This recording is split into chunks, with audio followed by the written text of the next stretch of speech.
Hello and welcome to the latest episode of the Piano 101 podcast with me, Fran Wilson, the cross-eyed pianist, and my good friend Dr. Michael Lowe, a pianist and teacher based in South Africa. Hello again, Michael. Here we are at our Piano 101 podcast, and this time we're going to discuss the notion of there being a right way to play the piano, interpret piano music, and to perform it. I think this is a really interesting subject, and it's something that I sort of struggled with personally when I came back to the piano after a long absence.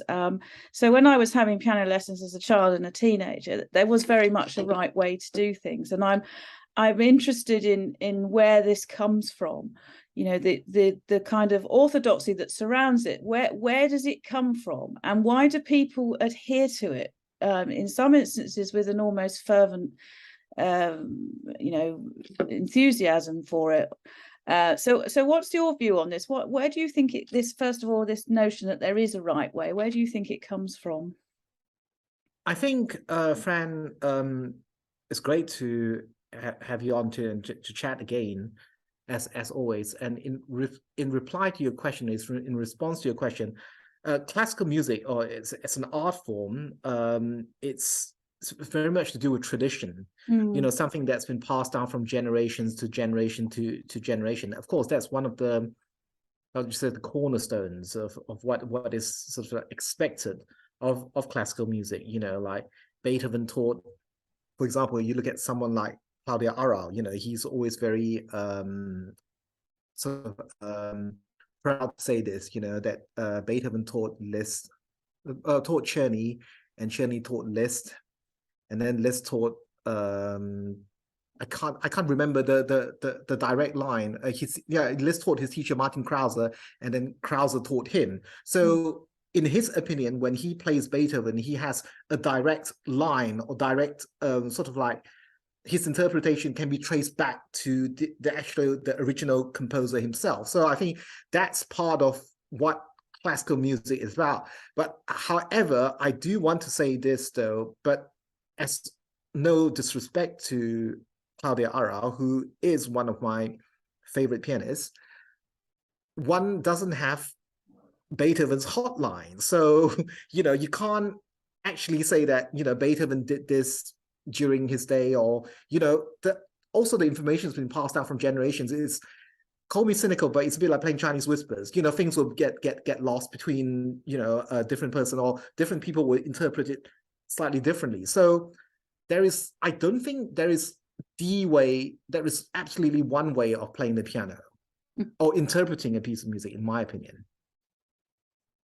I 100% agree with that. And I just want to backtrack slightly. This notion of a heritage that and a direct line back to a specific composer or teacher, because a lot of people cite this in their biographies. That they're a great grandchild or grand pupil rather of say Chopin, and I think that's quite interesting. And just as an aside, I remember an interview with the pianist Imogen Cooper, who talked about this and said that what it does is kind of offer a sort of secret information, perhaps, back to that earlier generation. But I agree with you that we can't know what was in Beethoven or Chopin's mind at the time of writing, and therefore we have to use our own musical understanding, knowledge, and a whole host of other things to make those decisions about how we play. I think also my own observation over the years I've been playing seriously is that a lot of this orthodoxy now seems to come from teachers who may also have been subjected to training where following the tradition was very important at that time. I think there's been a big shift in that attitude, and I think also that certain recordings become benchmarks, and therefore we're fed this notion that such and such musician plays Beethoven correctly, which I really struggle with, because as each of us have our own distinct personalities in our daily lives, we also each bring our own personality to the music that we play. And so it's like the conversation we had previously about teaching. There is no one size that fits all. There is no one way to play Beethoven or Chopin or Schubert. And I think that makes it interesting. You know, if everybody played in the same way, how dull it would be. No, I completely agree. For example, speaking of Beethoven, something just popped into my mind. I'm sure you know the sonata in D minor, Opus 31, number 2, the famous Tempest sonata. Yeah. Now, I heard that the reason why it's called the Tempest sonata was because when Beethoven was writing it, his sonata, his acquaintance or his secretary, self-appointed secretary, Anton Schindler, was very persistent to ask him what the program of the music was. And Beethoven just in haste just barked, to Schindler, go read Shakespeare's Tempest. Now, so everyone who I know that plays the sonata, decides to read Shakespeare's Tempest, and they say, well, that's a shipwreck.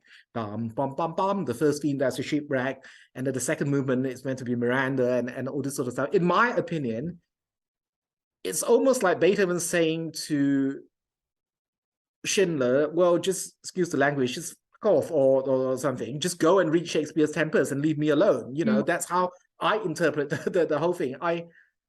I'm not sure how I could see the Tempest in that sonata, the Shakespeare's Tempest in that Beethoven sonata.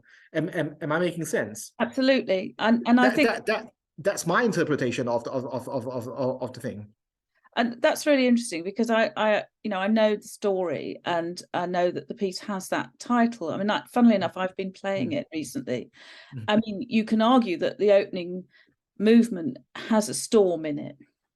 It's stormy and dramatic. So on one level, titles which are attached to pieces, and of course the Moonlight Sonata is probably the most famous, which was a title given to it after it was composed and published, which has stuck. And obviously that helps inform one's playing.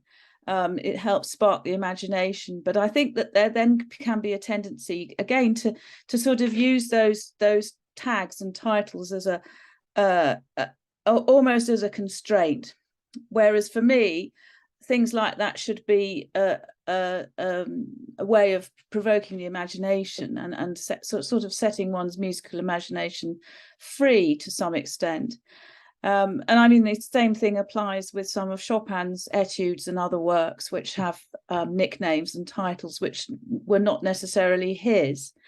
And I'm sorry, I just have to interrupt you there. I've heard, I remember we covered this in one of our earlier podcasts, but I've heard the most ridiculous nicknames given to Chopin etude. Like 10-1 is called Waterfall. I'm sorry.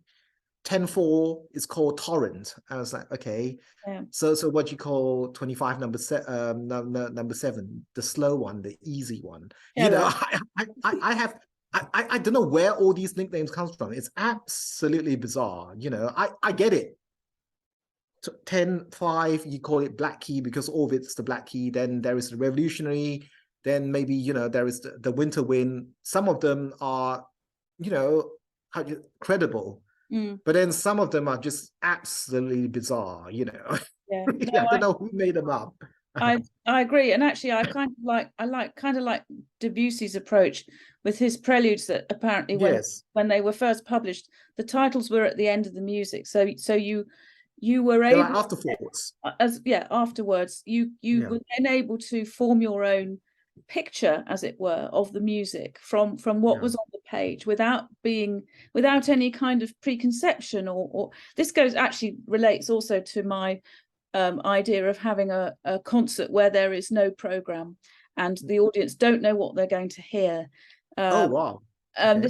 I wrote about it in an article called the Innocent Ear, because I think anything like that, it immediately sets one up to expect something, whether it's so if you say sonata, we instantly know what a sonata is. If you didn't tell anybody, so they're all the time with music, we encounter these things that can, I mean, they can constrain, but they can also help spark the imagination. So I think that it goes both ways, doesn't it? Yeah. But I think that a lot of pianists that I know, and obviously the amateur world is the one that I'm most familiar with, even as fully fledged, free thinking adults, still seem incredibly constrained by this notion of a right way. So some of the sort of most famous examples, or most popular examples, as it were, you should never play Bach with the pedal because it's I mean, which I find utterly ridiculous.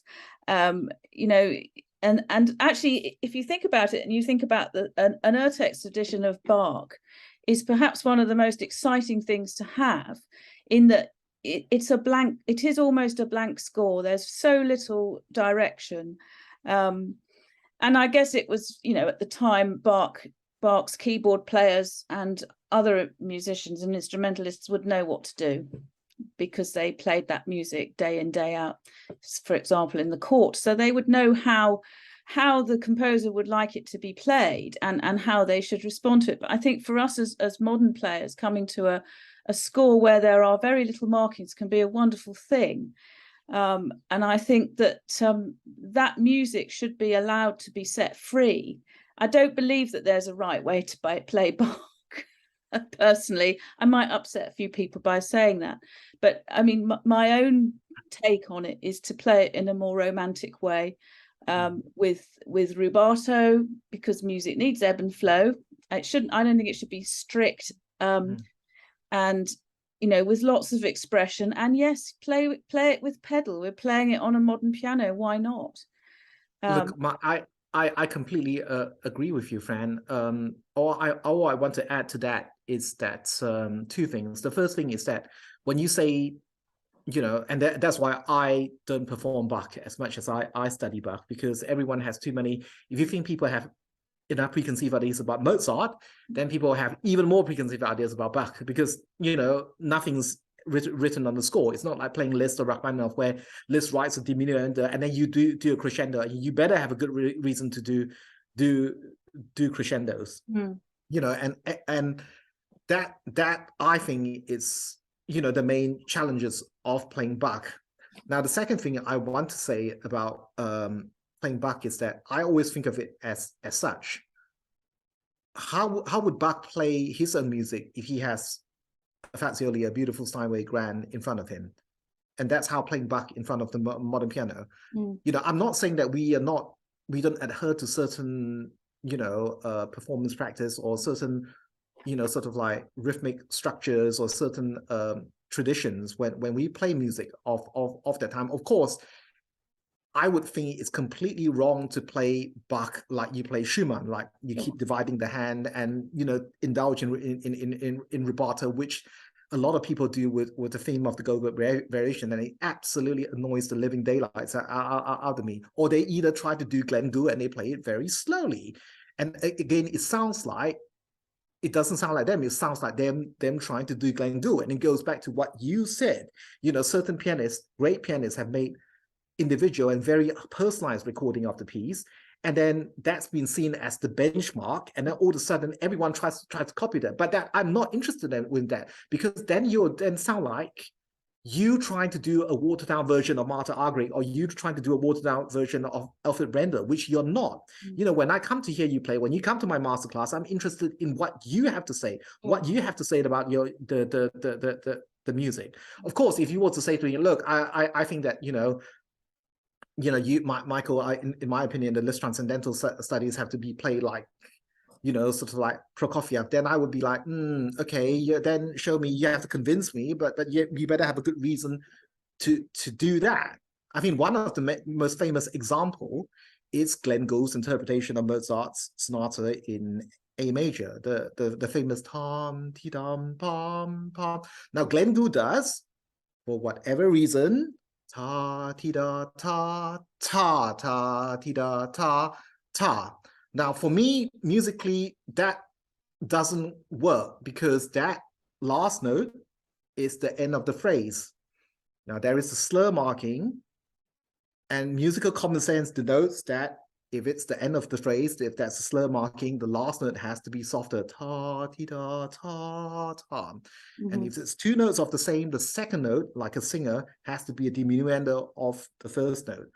And if for whatever reason, Glendale decides to accent the second note, now he better have a good reason. If you want to go against what Mozart's written, and we all know what Glenn Gould's reason is, he was trying something bizarre, and he himself said that he plays the piano just to piss people off or just to get attention. And if that's his, prerogative, if that's his way of playing the piano, then good for him. Who am I to tell him what's right and what is wrong? This is a free world. I'm not gonna if you don't like what someone says, then the best you can do is not to listen to them.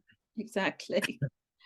I think that's a great point. I mean, I think we have to always say when dealing with Gould is that it's Glenn Gould, and he was so unique and so individual, and he didn't adhere to any orthodoxy other than his own.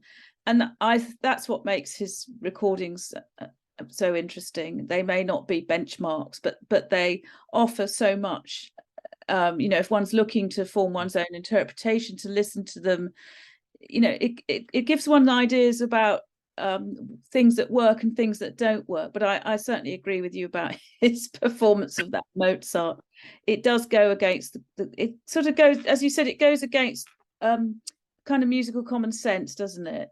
In terms of phrasing in particular. And I think that's a very interesting point. So if we're talking about forming one's own interpretation of a piece, that a more experienced musician comes to the music with that musical knowledge, which comes from study, not just of that particular score, but by listening around and studying around the music by that composer, but also their contemporaries, an understanding of the kind of social and historical context in which it was written. But I think also that one through that one develops an innate musical common sense, which is then, I think, kind of fed by listening to other recordings, going to concerts, conversations with peers and colleagues and friends, and it all sort of goes into this big pot which one can stir and add and take from. For me, that has been one of the most interesting exercises. I mean, when I was studying the big Schubert sonata, the D959, I've got a playlist of about 15 different versions of it, ranging from Shiro Shikasi to I can't remember the guy's name, a pianist active now. And from each of them, each performance, I could find things that I liked and I didn't like. And I think the ability to have that discernment as well, to be able to say, and also to explain why one likes a particular aspect of another pianist playing. And I think this is something we're going to talk about in a later broadcast. I think all those elements then allow one to set one's musical imagination free. Having said all of that, I do believe that we have to owe a degree of fidelity to the score, to the text. Oh, without doubt. No, otherwise we're just improvising, aren't we? Or we're going, or we could be in danger of going against musical common sense. And there are certain practices which are set in stone for a reason, such as things like meter and rhythmic accuracy and those kinds of things. But I've always seen the score as a kind of a map that leads one almost to, not, it's a slightly odd image, but to a cliff edge. I can't think of anything else at the minute. And at that point, when you reach the cliff edge, you're set free, and you then call into your imagination into motion to help create your own interpretation. And I think that for the less experienced pianist is very difficult. And for those people who are used to having a teacher at their side regularly saying, do it like this, or you should think about doing it like this, to then have that freedom or allow oneself that freedom of interpretation can feel like a huge step.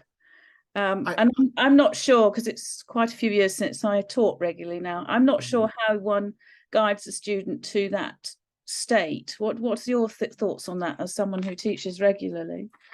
I also think that when it comes to the teacher, and I often seen this in conservatoire teaching, and also especially in the East as well, and I get the impression that it's part of it. It's an ego thing, you know, like the teacher or the master, when you go to the master class, that I know so much about the music, you know, that blah blah blah blah blah.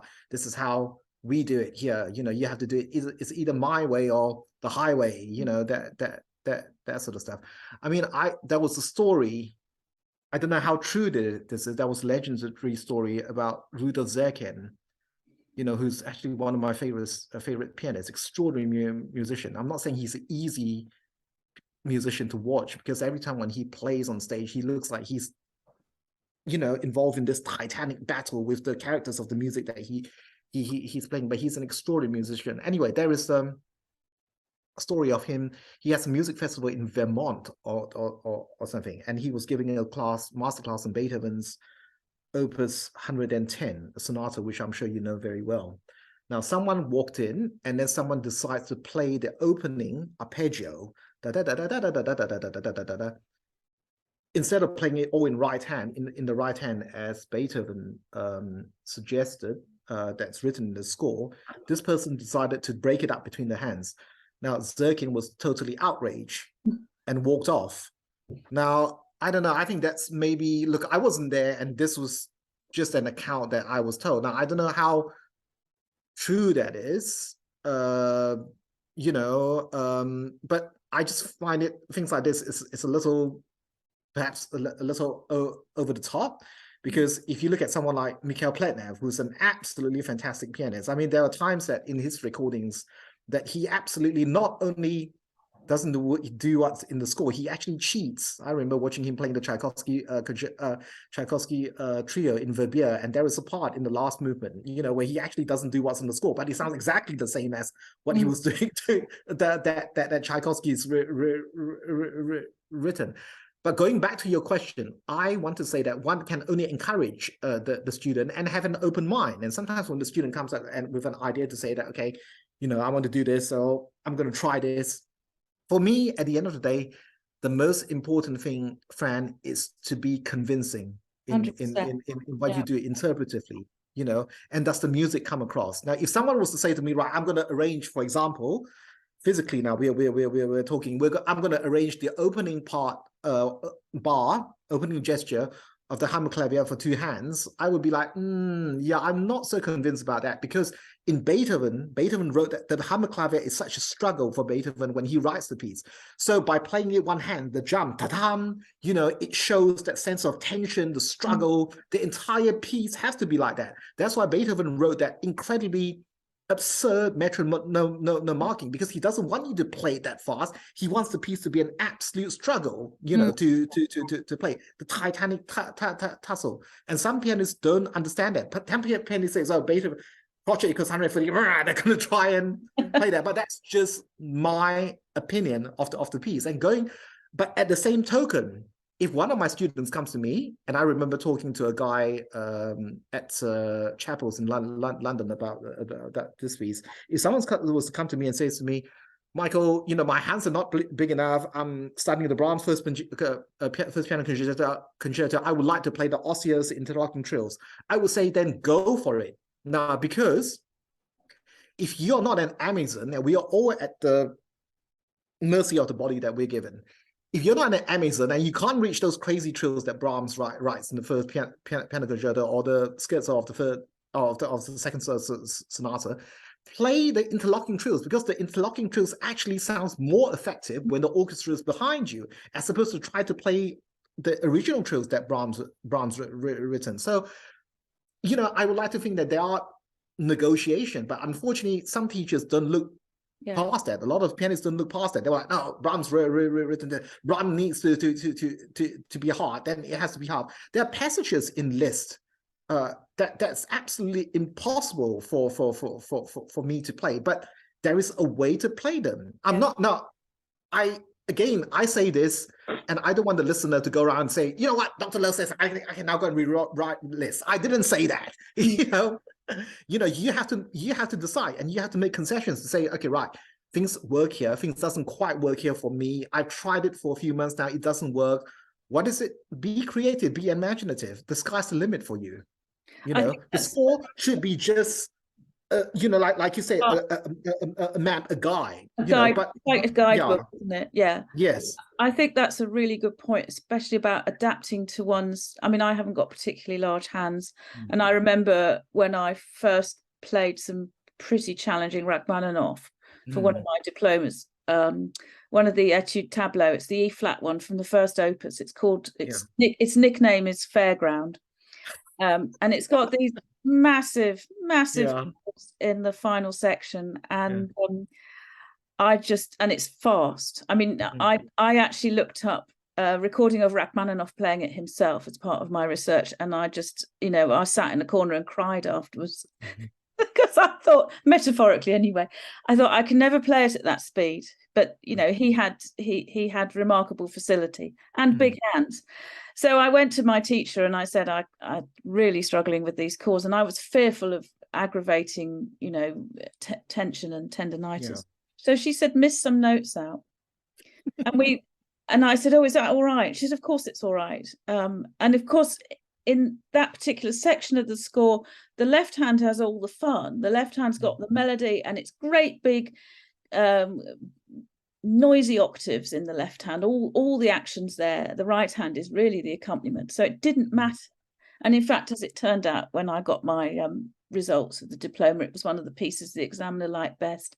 So I think that we should encourage adaptability. And this also relates, I think, to fingering. And I've noticed now that from in contrast to when I was learning as a teenager, there's a lot less editorial in score. I think the text and the notion of the text score has really come to the fore with good quality editions and well edited editions. And I mean, again, it's something I used to talk about with my students, that they all thought that the fingering that was given in the book was the one they had to follow. And you say, actually, no, you find a fingering scheme that is comfortable for you.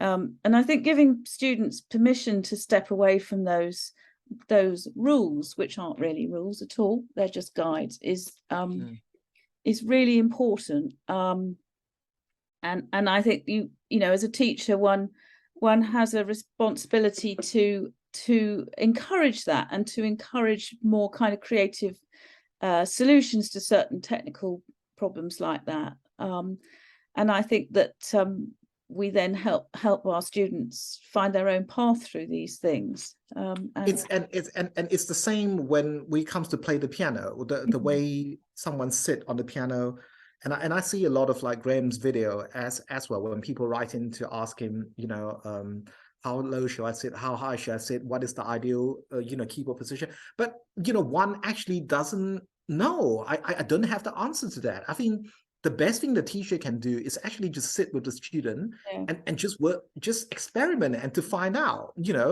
I mean, you can do a Daniel Barenboim or Yelena Adieva, where they sit very high on the piano and their arms is almost literally straight. Or you can do someone like Alfred Cortot or Glenn Gould, where they sit very low and they sort of hang on the piano. Or you can sit somewhere in between. But I don't give a rat's bottom how you sit on the piano. I want to hear a convincing interpretation, and this is why I'm going to say I see the 5 meters. The 5 minutes is almost up. It's nearly on upon us. Or the 10 minutes, friend. And I'm serious about this. When you speak about meters and all this sort of stuff, and I don't want to go into some of the crazy YouTube videos that I've seen where people thought that they found this like new revelation. They play everything in the quarter speed, and that's the the God's gifts to the music world. But at the end of the day, I can see you laughing, but it's true. At the end of the day, if you're a trained musician and you approach the music that you play with heart, with integrity, and with intelligence, you will be able to do it justice no matter what speed you play at. And that, for me, is the most important thing. It doesn't, excuse the language. I don't give a shit if it's a metronome mark, a couple of metronome mark below or on top. I want to hear a convincing interpretation, and I'm very adamant about that. And that's my opinion. Sorry if I'm sounding rude. Not at all. I agree with you completely, and you know, one can come across recordings and performances where somebody, shall we say, takes a risk and perhaps steps outside of what would be considered the right way, and it can be an absolute revelation if it's played with conviction. And I mean, I've recently heard performances where I have, well, in fact, it was last month at my Weymouth Lunchtime series, the pianist played Beethoven Opus 110, which I think, as you know, is my absolute favorite piano sonata. And he's somebody who has, in general, in his playing, great kind of freedom with fidelity, shall we say. But he takes time with things like agogic accents and pauses. And there was a amazing moment in the Arioso where I know the piece well, although I have never played it properly myself. And there's a pause marked before the first the fugue appears for the first time, and the pianist took far longer than was marked, almost to the point where one was thinking, has he forgotten it? But it wasn't quite. And it was, so when the theme of the fugue arrives, it was as if you'd open your curtains to a beautiful bright sunshine day and the light flooded in. It was so magical. And I have never heard somebody take that amount of time at that moment in that piece. And it was absolutely fantastic. And moments like that, and there might be some dogmatic person in the audience going, well, that was far too long, you shouldn't have done that, it's not right. Well, actually, it was so perfect. It was really, really wonderful.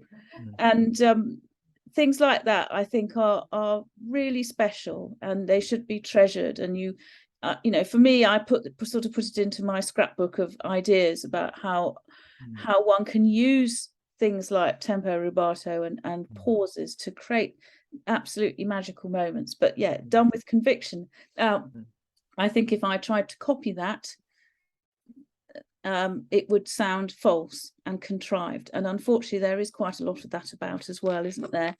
I think we discussed briefly when we were preparing for this podcast the dodgy interpretations. I think that there has to be another podcast on that dodgy interpretation. Yes, I think that dodgy interpretation, and why we feel compelled to defend our favorite artists even when they play badly. Yeah. So I think we'll save that for another time.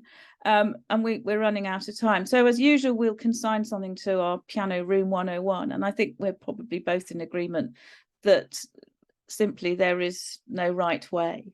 And you go first. What is your I'm just going to say, put the notion that there's a right way in Room 101. Set your imagination free. Do your homework, I think, is a piece of advice I would give. When one's trying to form an interpretation, do your homework, do the background research, listen, and make notes of recordings where you find things that you like this moment in the Opus 110 for me. And I think then gradually one builds a sense and a feeling of how one wants to play the music.